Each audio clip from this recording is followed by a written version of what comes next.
السلام علیکم ناظرین۔ عرب کہاں ہیں؟ فلسطین کے مسلم ہمسائے ماضی کی طرح اس کی حمایت کیوں نہیں کر رہے؟ یہ وہ فکرہ ہے جو اسرائیلی بمباری سے تباہ حال عمارتوں کے ملبے سے زندہ بچ کر نکلنے والے اپنے ہاتھوں میں مردہ بچے اٹھائے اور بے بسی سے کیمرے کے سامنے چیختے غزہ کے ہر شخص کے منہ سے ادا ہوتا ہے۔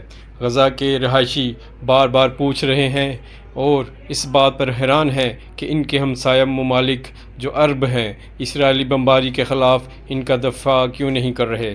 گزشتہ برس 7 اکتوبر کو اسرائیل پر حماس کے حملے کے بعد سے تمام نظریں مشرق وسطیٰ پر لگی تھیں اور سب کے ذہن میں یہ سوال تھا کہ اسرائیل کی جانب سے رد عمل کتنا شدید اور طویل ہوگا اور خطے کے عرب ممالک کے عوام اور حکومتیں کیا رد عمل دیں گی۔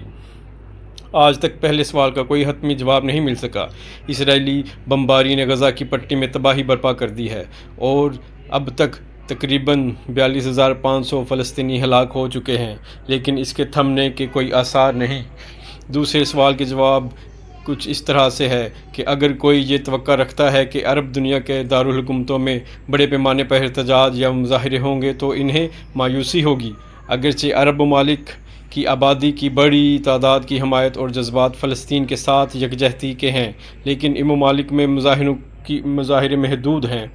قاہرہ میں امریکی یونیورسٹی کے پولیٹیکل سائنس کے پروفیسر ولید قاضیہ نے BBC سے منڈو کو بتایا کہ جہاں تک عرب ممالک کی حکومتیں ہیں ان کا رد عمل یا تو بہت کمزور یا مایوس کن ہے۔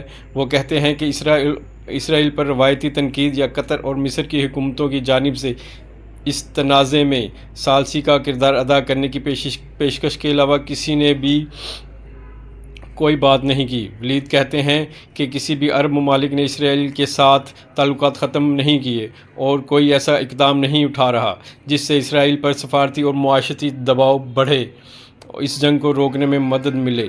مگر خطے میں فلسطین کے مسئلے نے اپنی اہمیت کیوں کھو دی؟ مشرق وسطیٰ کے حالات کو مد نظر رکھتے ہوئے اس سوال کا جواب پیچیدہ ہے۔ عرب ممالک کی تاریخ میں عربوں نے ایک شناخت، ایک زبان اور ایک بڑی حد تک ایک ہی مذہب کے ساتھ ساتھ اپنی شناخت کو جوڑا، لیکن خطے میں یورپی نوآبادیاتی اثرات سے پیدا ہونے والے خدشات بھی موجود رہے۔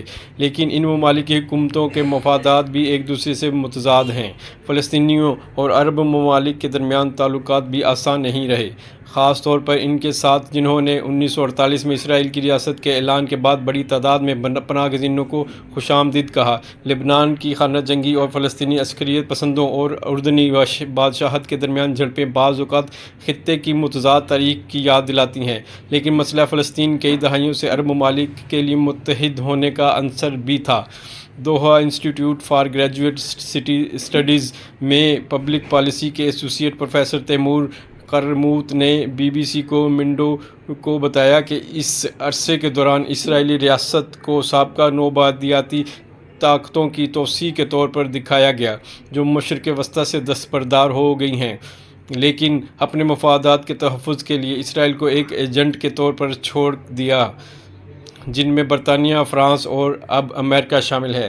تجربہ کاروں کا کہنا ہے کہ ماضی میں اسرائیل کے خلاف مصر، شام اور اردن جیسے ممالک نے جو جنگیں لڑی ہیں ان میں قومی مفادات کے ساتھ ساتھ فلسطینیوں کا بھی دفاع تھا، تاہم وہ جنگیں اب ماضی کی بات ہیں۔ مصر اور اردن نے دہائیوں قبل اسرائیل کے ساتھ امن معاہدے پر دستخط کر دیے ہیں۔ مراکش، متحدہ عرب امارات اور بحرین اسرائیل کے ساتھ سفارتی تعلقات قائم کیے ہیں، جبکہ چند سال پہلے اسرائیل کے ساتھ تعلقات کو ناپسندیدہ دیکھا جاتا تھا۔